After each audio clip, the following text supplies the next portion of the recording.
What happens really when the codeine goes into the body, when the patient swallows the pill or takes the liquid form of codeine? So when codeine goes into the body, it has to be broken down into an active compound.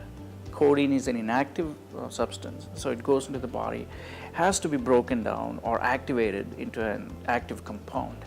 So that active compound called morphine is the one that does the magic. It's the one that helps relieve the pain, relieve the cough.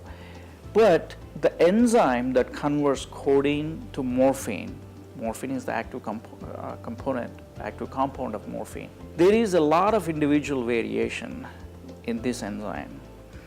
So if, for instance, if the person that I'm giving codeine does not have a fully functioning enzyme, so he will not be able to convert this codeine into the active compound. So the drug doesn't really work for him. And on the other end of the spectrum, there can be an individual wherein the enzyme that converts the codeine into its active compound can act ultra fast. So he'll get instant relief. So you see on one end of the spectrum, you don't see any effect of codeine because that individual lacks that enzyme,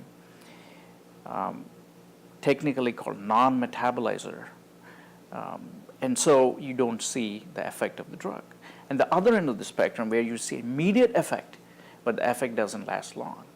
So what this translates to when I round on these patients is the patient who does not have the active enzyme might say, "Doc, the drug does nothing to me.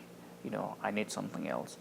Then if I'm not knowledgeable of this particular reaction that goes within the human body, which a lot of physicians are not, because pharmacology is an extensive field of science where and the knowledge base is expanding exponentially as we discover more drugs, more interactions with other drugs.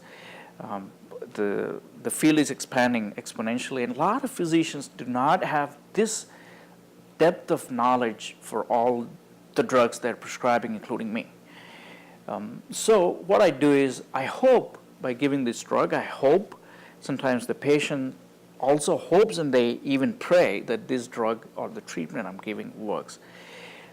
Why we rely on hope and prayer and this and that when we give treatment is because of the very reason I said earlier, because most of the drugs and treatments are based on population studies, and they're not individual studies.